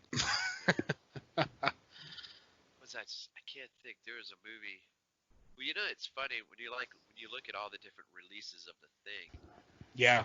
Um, I'm not actually a big fan of the Scream Factory transfer. Yeah, I know what you mean. It's all right. From what I've heard, the best transfer of the thing is the Arrow version. I like the Arrow version. Yeah. It's a little more. Uh, well, I don't have the correct words, but it just seems that the colors are a bit more subdued. They're not quite as um, vibrant as the Scream Factory. Yeah. It just seems too. I don't know what the right way to exactly describe it, but it just. I always think it feels too warm. Yeah. It's like I've always thought the thing is like should be a cold feeling movie. But the Scream Factory does feel quite warm. See, I think what you know. Yeah, the Arrow transfer is good. I think Mm. the just the old Universal DVD release is a good Yeah. transfer. Yeah. Even the VHS, I mean, the widescreen edition of the VHS Hmm. is heck. My Nightmare on Elm Street, a widescreen VHS is a good picture. Oh yeah. I mean, that's the thing. You can do good VHS transfers. I mean, people forget, really. Well, It, some have let themselves get too caught up in the whole 4K thing, and oh yeah. so that's the only way they watch movies now. So anything is just you know Yeah. From what I've heard about 4K, modern stuff doesn't look really any different than it does on Blu-ray. But old stuff looks phenomenal in 4K from what I've heard. Like Halloween, I've heard looks really good in 4K. And like you know, and Christine, for example, that looks supposedly looks really good in 4K. But the modern stuff, it's just like it's negligible, the difference between like the standard Blu-ray and a 4K. So what's the point? well, yeah, all these you know Well, yeah, you did hear they're releasing a House by the Cemetery on 4K, right? yeah, I posted or commented under that. Yeah. Yeah, I you know, I get both sides. I mean, Hmm. I like the idea that people are buying physical media at the same time as a company. You just put these things out in absolutely phenomenal release packages, and then seemingly 5 minutes later, Yeah. you up it and then expect the same people to turn right around and fork out another Yeah, well, you know what they need there? They need like an upgrade program. Like you could send them in your old Blu-ray and like maybe say like 10, $15 or something, and you'd get a 4K version. See, That's what they need to do. It'd make it, it I would tell you, make the upgrade worth it, you know? see, I'm sort of in this weird, like, middle ground of I'm probably gonna live out the rest of my life Mm-hmm. in between the DVD Blu-ray Mm-hmm. aspect of things, but on the extreme ends, I will still occasionally, if I have a chance, I'll look for that rare VHS tape, Oh yeah, just to have. But then, if I ever do get the 4K player, yeah, I'll probably go after 4Ks the way I do VHS tapes, if that makes sense. yeah. Just like go out for like every now and then, just for something special, if you will. Like, the one movie that would be intriguing to me right off the bat would be Jaws, only because I've heard so Mm. much talk on just the Blu-ray, Yeah, and I've never seen the Blu-ray because I've never, for some odd reason, we've never upgraded from DVD to Blues. We just have the yeah. DVDs. The blue looks pretty good, honestly. And see, I could see if we ever were at that point where we had a player and we could start buying 4K films, I would Yeah, imagine Jaws would be the first one. I could see that. I mean, it's Jaws. You know, like you See, can't really maybe. go wrong with it. Yeah, I could see picking up the thing. I could see picking up maybe one or two of my favorite Argento flick, Suspira. I could see that being on 4K. I've heard that looks gorgeous on 4K. If I had to pick one Fulci flick, probably, yeah, I would. It would be a toss between City of the Living Dead or Zombie. Yeah, I would probably go with City of the Living Dead, just because that, to me, that's sort of, where Argento has his Suspira, Fulci has his City of the Living Dead. yeah, I kind of see those not on the exact same plane, but I see those, yeah. They're like, I don't want to say masterpieces, but they're like, if you could take one film from a director to put into like a time capsule, those are the ones you'd choose to best like show a director's talent. yeah. I mean, oh, I think I would probably, well, if it even got the 4K treatment, I would be curious to see what people's reaction to, say, Stage Fright would be. Ooh, that'd be good. But see, I couldn't imagine owning more than 10 4Ks. I mean, would it be? Yeah, But then again, there was a day seemingly not that long ago, where I was ardently holding on to my DVD collection, and I only had like maybe a handful of blues, and now I probably have, I think, around 300 on my shelf. oh yeah. Well, I mean, I know when Blu-ray first came out, my whole plan was I was gonna just keep buying DVDs and then certain things I'd buy on Blue. But it got to a point, honestly, where the price difference was negligible. It was like, I could pay like, $15 for the DVD or you know, like 17 for the Blue. So I'd be like, I'll get the Blue for what it is. Maybe a point like that will come with 4K. I don't know, but it is what it is. But honestly, they say, like the human eye can't really differentiate the difference between like 1080 and 4K, not properly. So it seems, I don't know, kind of like a waste to go out of your way to get like a 4K player I'll probably get a 4K player when my Blu-ray player doesn't work anymore. That's Now here, probably the only time. now here's the question, because it Hmm. just hit me, man. When we had that one shot where the detective sort of bows down Hmm. and you see the killer behind him, Yep. and then he raises back up. Hmm. That's the scene.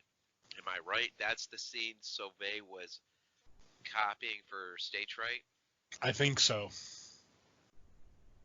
when what's his name takes his bow, and then the Yeah. killer is standing right behind him, and then he stands back up. Yeah. I mean, it's the sort of thing. It's like he was attached to this movie, and then it has almost the same scene in another one. It has to be an homage. I've heard somewhere. I mean, maybe one of the extras. I've heard something to that effect during this particular scene. He was leaning on. Yeah, well, it has to be this because it's almost a duplicate scene, Yeah.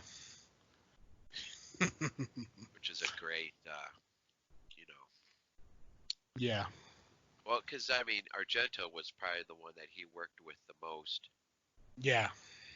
as a second unit director. Hmm. There's some good extras on here. I mean, I'm not like clicking on any of them, but Yeah. I'm gonna be curious to check out.